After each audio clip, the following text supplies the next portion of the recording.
जय श्री कृष्णा। राधे राधे भक्त जैनों, आज आप सुनेंगे आषाढ़ मास की सोमवार की व्रत कथा। भगवान शिव और माता पार्वती घूमते हुए काशी पहुंच गया। एक बार शिव अपना मुंह पूरब दिशा की ओर करके बैठ गया। उसी समय पार्वती ने पीछे से आकर अपने हाथों से भगवान शिव की आँखों को बंद कर दिया। ऐसा करने पर उस पल के लिए पूरे संसार में अंधकार छा गया। जैसे ही माता पार्वती के हाथों का स्पर्श भगवान शिव के शरीर पर पड़ा हुआ, वैसे ही भगवान शिव के सिर से पसीने के बूंदें गिरने लगी। उन पसीने की बूंदों से एक बालक प्रकट हुआ। उस बालक का मुंह बहुत बड़ा था और भयंकर था। उस बालक को देखकर माता पार्वती ने भगवान शिव से उसकी उत्पत्ति के बारे में पूछा। भगवान शिव ने पसीने से उत्पन्न होने के कारण उसे अपना पुत्र बताया। अंधकार में उत्पन्न होने की वजह से वो बालक अंधा था, इसलिए उसका नाम अंधा रखा गया। कुछ समय बाद दैत्य हिरण्याक्ष के पुत्र प्राप्ति का वर मांगने पर भगवान शिव ने अंधक को उसे पुत्र रूप में प्रदान कर दिया। भगवान शिव ने ली थी पार्वती की परीक्षा। भगवान शिव को पति रूप में पाना चाहती थी, जिसके लिए पार्वती कई बरस से कठोर तपस्या कर रही थी। माता पार्वती की तपस्या देखकर भगवान शिव उनकी भक्ति पर प्रसन्न थे, लेकिन भगवान शिव उनके प्रेम की परीक्षा लेना चाहते थे। परीक्षा लेने के लिए भगवान शिव एक ब्राह्मण का रूप धारण करके माता पार्वती के आश्रम में गया, जहाँ देवी पार्वती तपस्या कर रही थी। पार्वती को तपस्या करते देखकर ब्रह्मा रूपी भगवान शिव ने माता से इतनी कठोर तपस्या करने का कारण पूछा। ब्राह्मण के ऐसा पूछने पर पार्वती ने उन्हें बताया कि वो भगवान शिव को अपने पति रूप में वो पाना चाहती है। उन्हीं को पाने के लिए वो तपस्या कर रही है। माता पार्वती के ऐसा कहने पर ब्राह्मण रूपी शिव माता पार्वती के सामने भगवान शिव की निंदा करने लगा। ब्राह्मण के मुंह से भगवान शिव की निंदा सुनने पर माता पार्वती ने ब्राह्मण की बातों का विरोध किया। भगवान शिव के गुणों का वर्णन किया। माता पार्वती के ऐसा करने पर भगवान शिव उन पर बहुत प्रसन्न हुआ और माता पार्वती को अपने शिव रूप के दर्शन दिया। साथ ही देवी पार्वती को ही अपनी पत्नी बनाने का वरदान भी दिया। शिव पुराण की ही कथा एक और है। महाभारत के पांडवा कमियक वन में अपना वनवासी बिता रहे थे। वो ही उनकी मुलाकात मही ऋषि वेद व्यास से हुआ। मही ऋषि वेद व्यास ने अर्जुन को भगवान शिव की तपस्या करके उनसे पाशुपत्रस और दिव्य अस्त्र लेने को कहा। मही ऋषि के आदेश पर अर्जुन घने जंगल में भगवान शिव की कड़ी तपस्या करने लगा। अर्जुन की तपस्या की परीक्षा लेने के लिए भगवान शिव ने एक भील का रूप धारण कर लिया। भील रूपी शिव ने अर्जुन के पराक्रम का बहुत अपमान किया। भील द्वारा अपने पराक्रम का अपमान किए जाने पर अर्जुन ने उसे युद्ध करने को कहा। अर्जुन ने ऐसा करने पर भील रूपी भगवान शिव और अर्जुन के बीच घोर युद्ध हुआ। युद्ध में भील ने अर्जुन को हरा दिया और उसका धनुष से गंडीव भी छीन लिया। भील के वार से अर्जुन बेहोश होकर धरती पर गिर पड़ा। होश आने पर वो फिर से भगवान शिव की तपस्या करने लगा। अर्जुन की भक्ति और लगन से खुश होकर भगवान शिव ने उसे अपने शिव रूप के दर्शन दिया। साथ ही वरदान स्वरूप भगवान ने अर्जुन को पशुपस्त्र और कई दिव्यास्त्र की शिक्षा दी। भोलेनाथ की जय हो, भोलेनाथ की जय हो, माता पार्वती की जय हो, माता पार्वती की जय हो। एक साहूकार था जो भगवान शिव का अनाय भक्त था। उसके पास धन आए किसी भी चीज की कमी नहीं थी, लेकिन उसकी कोई संतान नहीं थी और वो इसी कामना को लेकर रोज शिव जी के मंदिर जाकर दीपक जलाता था।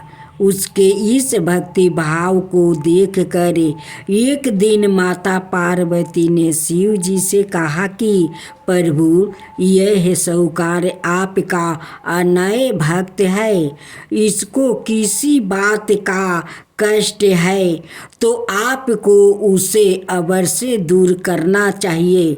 शिव जी बोले कि हे पार्वती, इस साहूकार के पास पुत्र नहीं है, यह इसी से दुखी रहता है। माता पार्वती कहती है कि हे ईश्वर, कृपा करके इसे पुत्र का वरदान दे दीजिए। तब भोलेनाथ ने कहा कि हे पार्वती, साहूकार के भाग्य में पुत्र का योग नहीं है। ऐसे में अगर इसे पुत्र प्राप्ति का वरदान मिल भी गया तो वो केवल 12 वर्ष की आयु तक ही जीवित रहेगा। यह सुनने के बाद भी माता पार्वती ने कहा कि हे प्रभु, आपको इस साहूकार को पुत्र का वरदान देना ही होगा। अनाथ भक्त क्यों आपकी सेवा पूजा करेंगे। माता के बार बार कहने से भोलेनाथ ने साहूकार को पुत्र का वरदान दे दिया, लेकिन यह भी कहा कि वो केवल 12 वर्ष तक ही जीवित रहेगा। साहूकार यह सारी बातें सुन रहा था, इसलिए उसे ना तो खुशी हुई और ना ही दुख। वो पहले की तरह भोलेनाथ की पूजा अर्चना करता रहा। उधर सेठानी गर्भवती हुई और 9 महीने के बाद एक सुंदर सा बालक की प्राप्ति हुई। परिवार में खूब उत्साह मनाया गया, लेकिन साहूकार पहले ही की तरह रहा और उसने लड़का की 12 वर्ष की आयु का जिक्र किसी से भी नहीं किया। जब बालक 11 वर्ष की आयु हो गई तो एक दिन साहूकार की सेठानी ने बालक के विवाह के लिए कहा। तो साहूकार ने कहा कि वो अभी बालक को पढ़ने के लिए काशी जी भेजेंगे। इसके बाद उसने बालक के मामा जी को बुलाया और कहा कि इसे काशी पढ़ने के लिए ले जाओ और रास्ते में जिस भी स्थान पर रुकना वहाँ यज्ञ करते और ब्राह्मणों को भोजन कराते हुए आगे बढ़ना।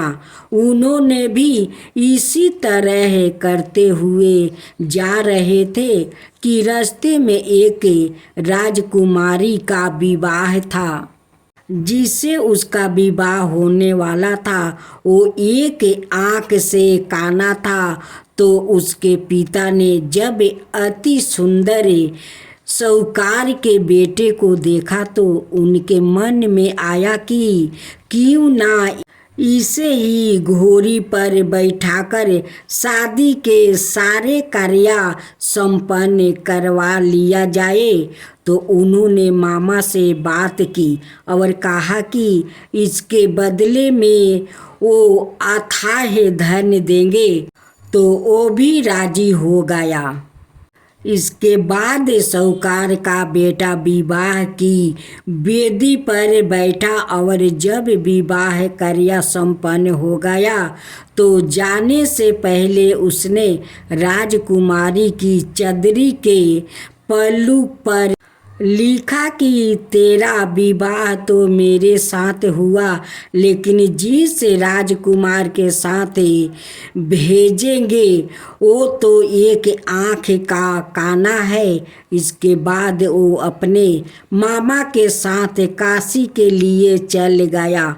उधर जब राजकुमारी ने अपनी चुनरी पर यह लिखा हुआ पाया तो उसने राजकुमार के साथ जाने से मना कर दिया।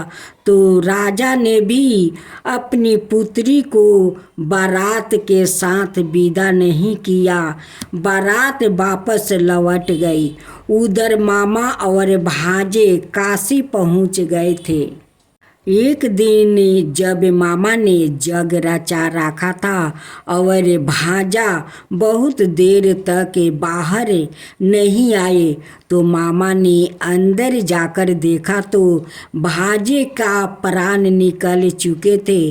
वो बहुत परेशान हुए, लेकिन सोचा कि अभी रोना पीटना मचाया तो ब्राह्मण चल जाएंगे और जग का कार्य अधूरा रह जाएगा। जब जग संपन्न हुआ तो मामा ने रोना पीटना शुरू किया। उसी समय शिव पार्वती उधर से जा रहे थे तो माता पार्वती ने शिव जी से पूछा, हे प्रभु, ये कौन रो रहा है? तभी उन्हें पता चलता है कि यह तो भोलेनाथ के आशीर्वाद से जन्म हुआ साहूकार का पुत्र है। तब माता पार्वती कहती है कि हे स्वामी, इसे जीवित कर दीजिए। अनाथ रोते रोते इसके माता पिता के प्राण निकल जाएंगे। तब भोलेनाथ ने कहा कि हे पार्वती, इसकी आहु इतना ही थी सो वो भोग चुका है, लेकिन माँ के बार बार आग्रह करने पर भोलेनाथ ने जीवित कर दिया। लड़का ओम नमः शिवाय करते हुए उठा और मामा भांजे दोनों के ईश्वर को धन्यवाद दिया और अपनी नगरी की ओर लौटा। रास्ते में वही नगर पारा और राजकुमारी ने उन्हें पहचान लिया। तब राजा ने राजकुमारी को साहूकार के बेटे के साथ बहुत सारे धन धनाये के साथ विदा किया। उधर साहूकार और उसकी पत्नी छत पर बैठे थे। उन्होंने यह प्रण कर रखा था कि यदि उनका पुत्र सकुशल ना लौटा तो वो छत से कूदकर अपना प्राण त्याग देंगे। तभी लड़के के मामा ने आकर साहूकार के बेटे और बहू के आने का समाचार सुनाया, लेकिन वो नहीं माने तो मामा ने शपथ पूर्वक कहा। तब तो दोनों को विश्वास हो गया और दोनों ने अपने बेटे बहू का स्वागत किया।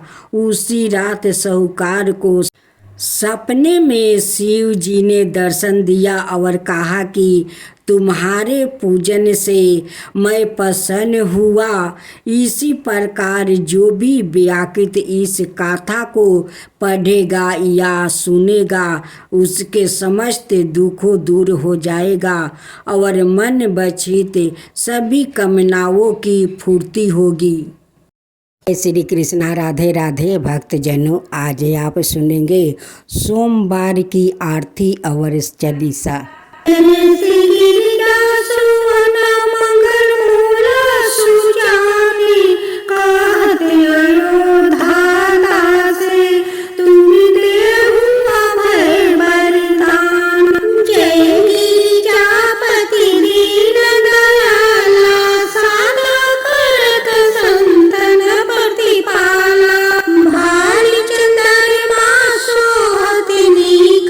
कानन कुंडल नाग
बीस बाहन साजे, दो भुज चार चतुर्भुज, दस भुज अति सोहे, त्रिगुण रूप निरखता त्रिभुवन जनि मोहे।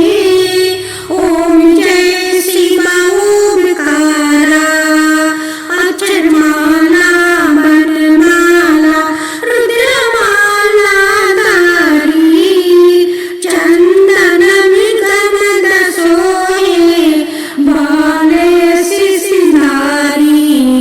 ओम जय शिव ओमकारा, श्वेतांबर पीतांबर बागंबरी अंगे, सनकादिक गरुणादिके भूतादिक संगे, करिके मध्यम कमंडलु चक्र त्रिशूलधरिता, जगि करता जगि भरता, जगि संहार करता।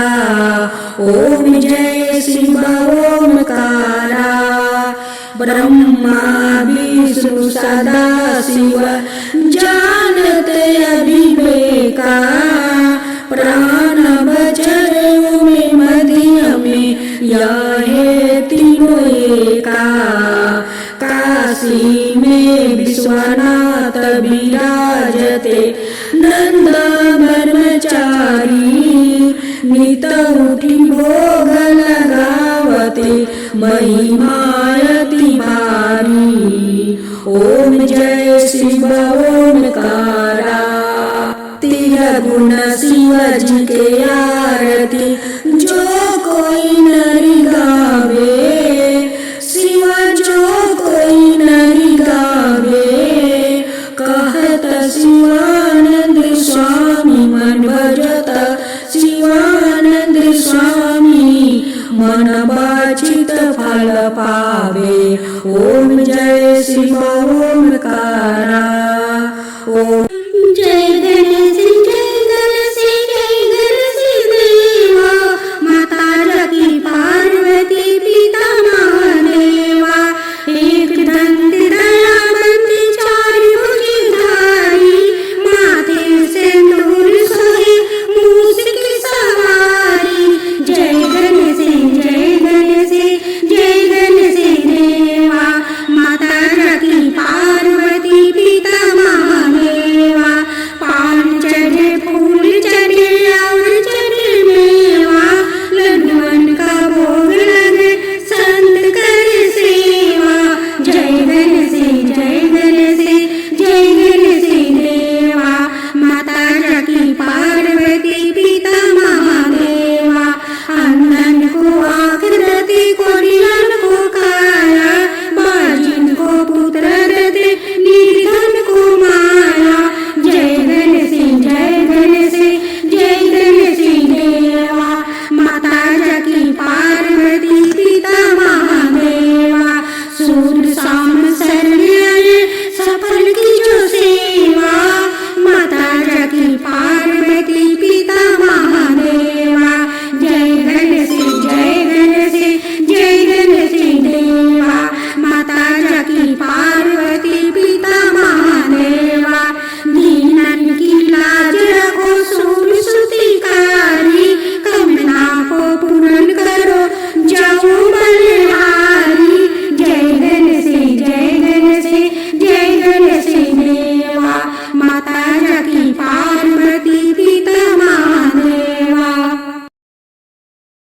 साथियों, अगर आप लोग का मेरा कथा अच्छा लगा हो तो इस चैनल को सब्सक्राइब कीजिए, मेरे वीडियो को लाइक कीजिए और दूसरों के साथ शेयर कीजिए।